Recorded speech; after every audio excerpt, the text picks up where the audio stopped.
एक बात पक्की है कि अगर ये सीरा मीठा ज्यादा है तो इसमें चीनी ज्यादा है। बिल्कुल इसी तरीके से अगर किसी के पास इतना होश है, वो जो परमात्मा की शक्ति है ना, वो तो कहते हैं हमेशा है। अगर वो हमेशा है तो वो आनंद उसका तो हमेशा है। आपके अंदर केवल महसूस करने की शायद ताकत गायब हो गई, वो तो हमेशा है। महसूस करने की ताकत क्यों गायब हो गई? वो तत्व जो आपको होश दे सकता है, महसूस करने की शक्ति दे सकता है, बढ़ा सकता है, वो शक्ति मन में पिरोई नहीं जा रही, और जितनी पहले पिरोई थी वो कम होती चली जा रही। जो जो इसको हम पिरोने में सफल होंगे, त्यों त्यों जो ऑलरेडी है और महसूस नहीं हो रहा है वो महसूस होने लगेगा। कण कण में राम समाया हुआ है, चारों तरफ ईश्वर है, हमारे चारों तरफ है, हमको दिखाई नहीं पड़ता है।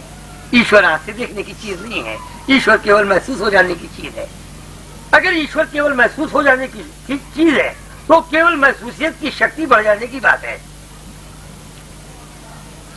आपको चोट लगने में,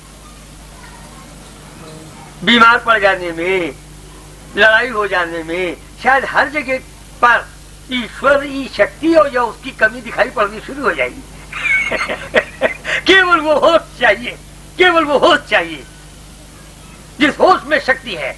और ये होश कहां से आएगी? होश केवल ब्रह्म तत्व में है, सच्चिदानंद। सच्चिदानंद तो केवल वही है। और दुनिया में जो चीज है उसका एक गुण है। चीनी है इसलिए चीनी का गुण है, नमक है इसलिए नमक का गुण है, रोशनी है इसलिए रोशनी का गुण है। अगर ये बात सच है तो ब्रह्म तत्व है इसलिए उसका अपना गुण है।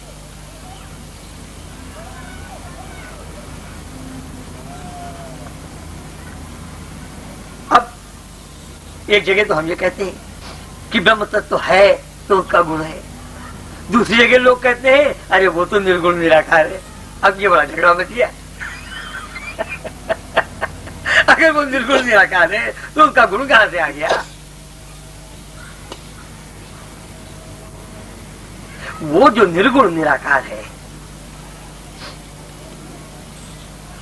उसी ने अपने आप को प्रकट करने के लिए वायुमंडल में 84 लाख जड़ों को जन्म दे रखा है। लाल शीशे से सूरज की रोशनी सफेद नहीं निकलती, लेकिन सूरज की रोशनी लाल बनकर निकले इसके लिए लाल शीशा जरूरी है। तो एक शक्ति 84 लाख जड़ों से निकलती है, तो 84 लाख रूप तो ऐसे बनते हैं। लेकिन हम ये भी तो कर सकते हैं ना कि हरा शीशा रखें और फिर लाल रखें और फिर पीला रखें और फिर उसका तो रूप कुछ और ही हो जाएगा। इसलिए शक्ति केवल 84, ये बाहर की दुनिया केवल 84 लाख रूप में नहीं है। तो शक्ति 2 जड़ों से भी निकल सकती है, यहां तक कि 84 लाख जड़ों से भी निकल सकती है।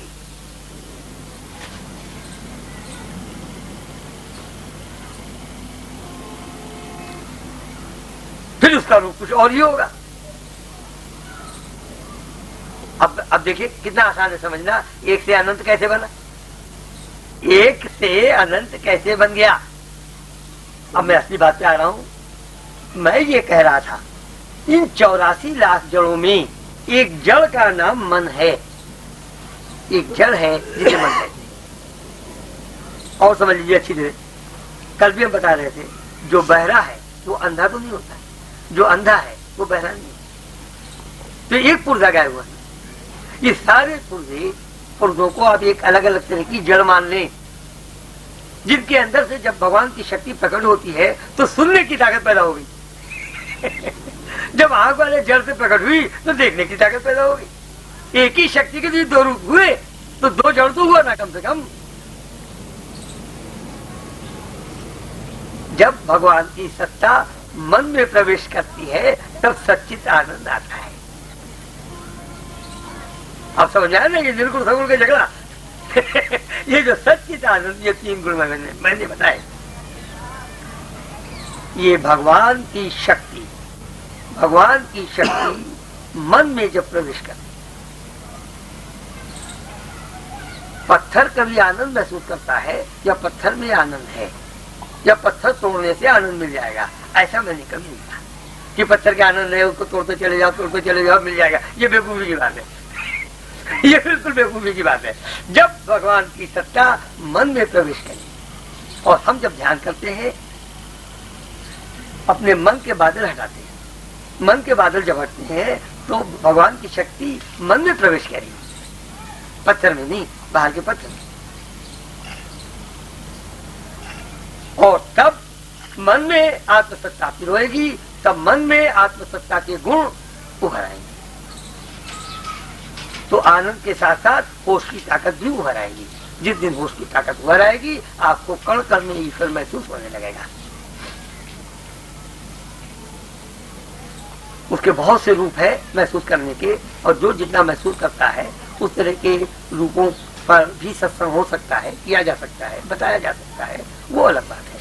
तो आज का सत्संग हमारी तरफ से समाप्त होता है, समय हो गया। और हाँ, कमल जी, कमल है नया पर, अभी कहीं चले गए। पंडित जी, हमारा ख्याल है पंडित जी अब ये श्री कुबेर प्रसाद गुप्त को इंचार्ज बना दें कि हर सत्संग के बाद अगले कार्यक्रम क्या अनाउंस कर दिया करें, इनको अनाउंसर बना दें कल शाम तक के लिए। नहीं, गड़बड़ कुछ नहीं होगा। नहीं, वो ठीक है।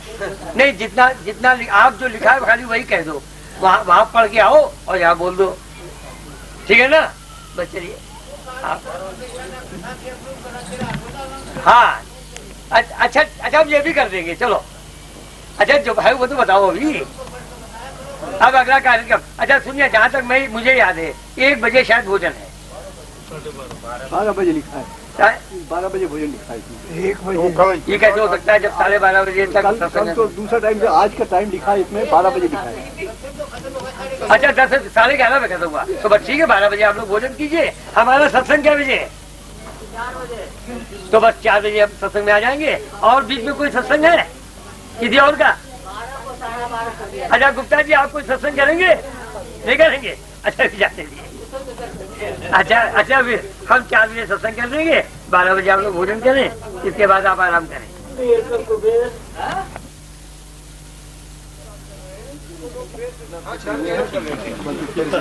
तो मन को है ना, पास बिठा के खिलाते हैं। टूट जाएगा, आपसे सब हो जाएगा।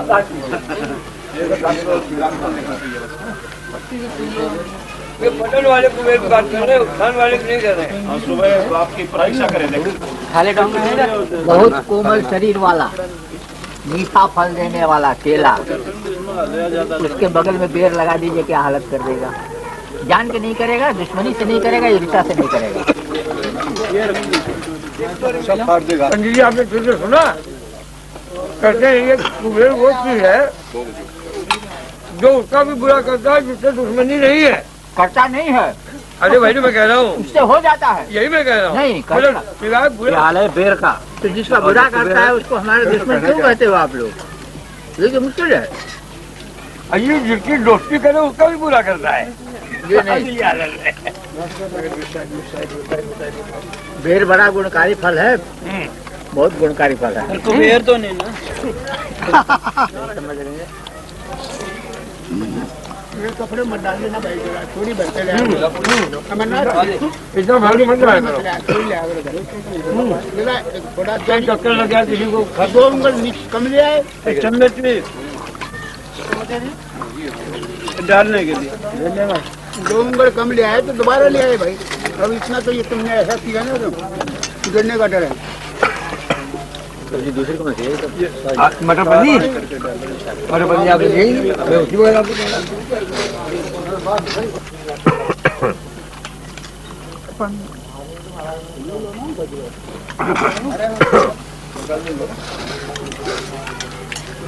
ये गिलास सच्चा है।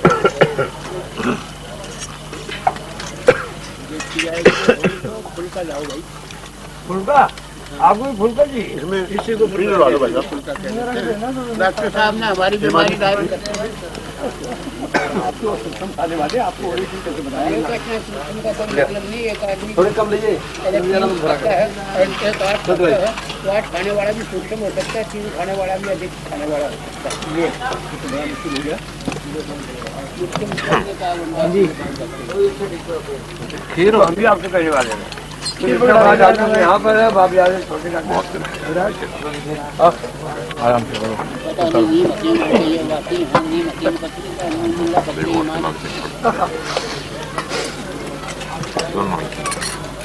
असल में कुछ लोग ऐसे हैं भाई लगा थोड़े फर्क लाया करो।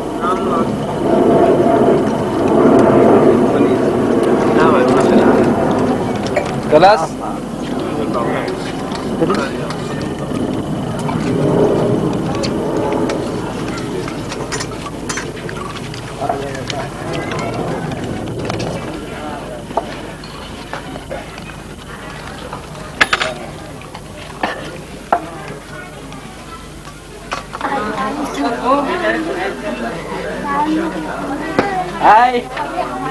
यहाँ के लाए जानकारियाँ भी आपके सामने भाई हमको चले जाने तो ये लोग थोड़ा सा कैसे बैठेंगे। हाँ बोल दो तुम लोगों का पहले आपके सामने हमने यार पूरी बैठेंगे भैया ऐसे ही आएगा। वो नहीं भैया तुम्हारे सही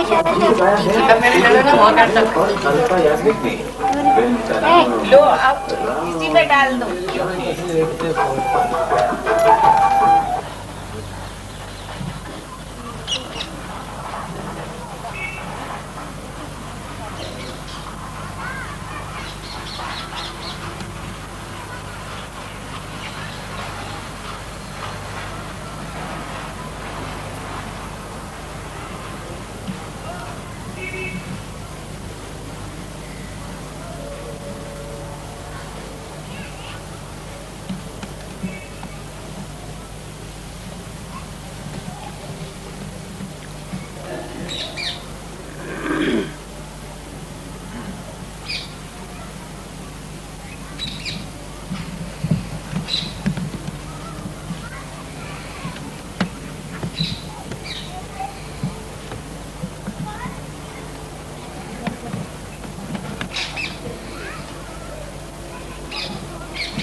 और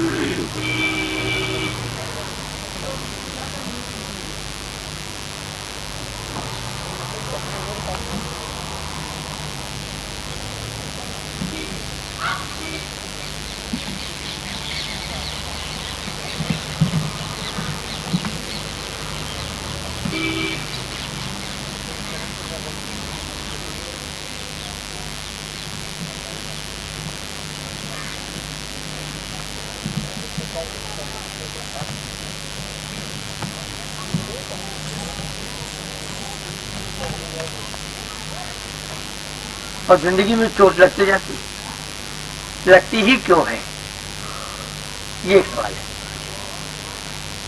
हाँ, और हमारे अलावा और कोई जवाब देगा क्या?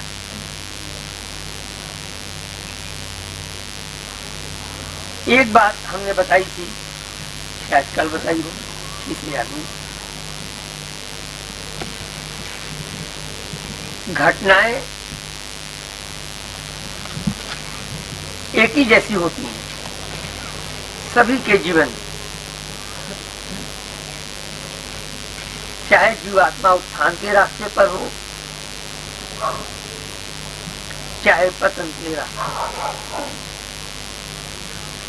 केवल घटनाओं का प्रभाव बदल जाता है।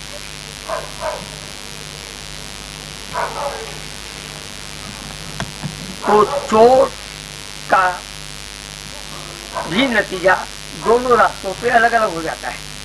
चोट दोनों को लगती है।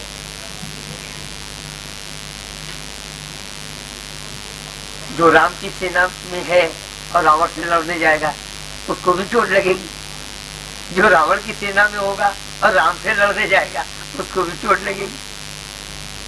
चोट तो दोनों को लगेगी।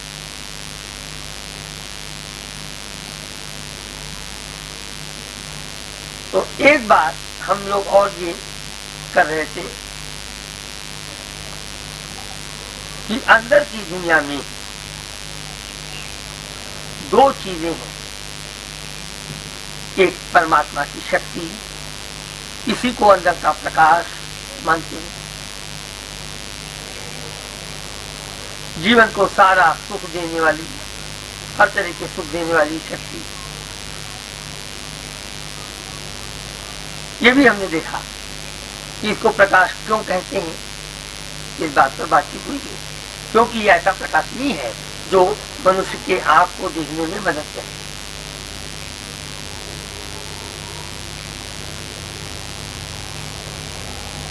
एक चीज और है अंदर की दुनिया में, और वो है हमारे कर्मों की इच्छा, मन पर, बुद्धि पर, शरीर पर। ये अंदर की दुनिया के बादल हैं और अंदर के प्रकाश को ढक लेते हैं।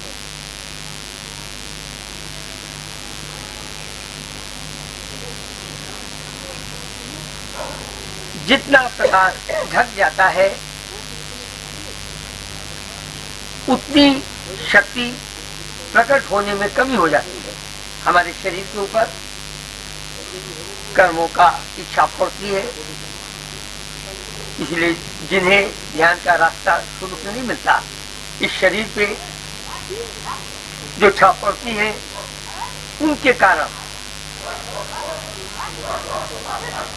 ये शरीर अंदर के प्रकाश को बाहर के वातावरण में प्रकट नहीं होने देता।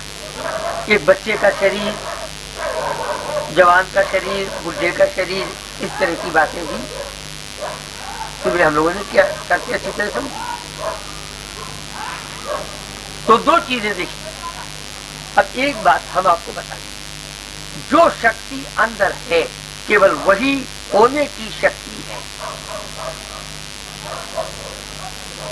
जो शक्ति भी अंदर होती है, अंदर आत्मा की शक्ति है और अगर आत्मशक्ति बहुत बढ़ जाए तो सुख पाने की शक्ति बहुत बढ़ जाती है। दूसरी वो छाप की शक्ति, तो चाहे यूं कहिए कि छाप की शक्ति आपको दुख देती है, चाहे ये कहिए कि छाप की शक्ति तो होती ही नहीं, क्योंकि वो अंदर के प्रकाश को ढक लेती है, इसलिए प्रकाश की शक्ति की कमी हो जाती है, सुख देने वाली शक्ति की कमी हो जाती है। तो ये तो केवल दो तरीके हुए कहने के, बात तो एक ही हुआ।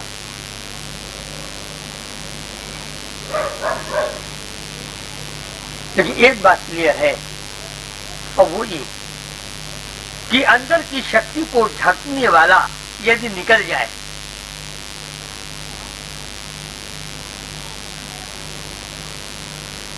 तो जीवन में सुख बढ़ सकता है।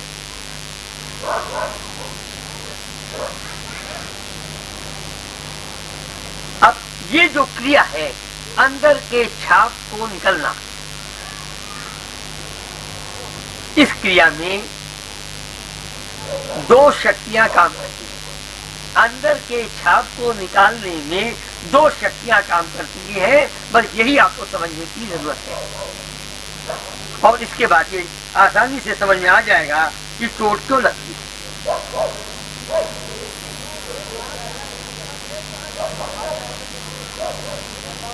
किसी तरीके से अंदर का छाप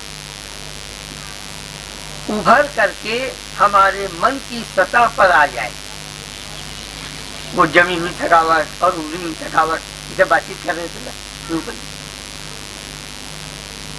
तो एक तो तरीका ये हुआ कि हम ध्यान का अभ्यास करें, और ध्यान का अभ्यास जमी हुई थकावट को उभारे, एक तरीका भी ये हुआ। लेकिन क्या जो ध्यान ना करे तो उसकी थकावट ना उभरे?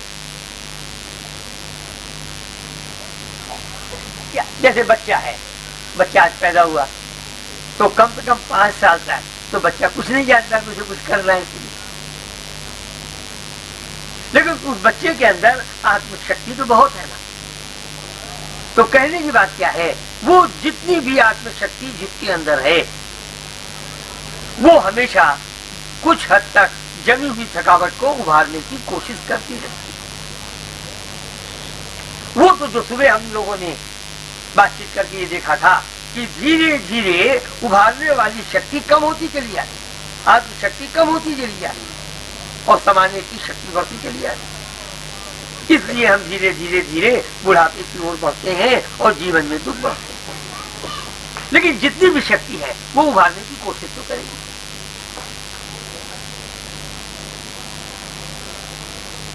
इस शक्ति का केवल इतना काम है कि सतह तक, मन की सतह, चेत स्तर तक अंदर की छापों को उभार करके ले आए। लेकिन सवाल यह है कि हमारा जन्म क्यों हुआ, हम इस दुनिया में आए क्यों? तो जो लोग पुराने हैं, साधक हैं, हमेशा हमसे बातचीत करते रहे हैं, वो एक बात और जानते हैं, ये दुनिया ब्रह्म ज्ञान का विद्यालय है।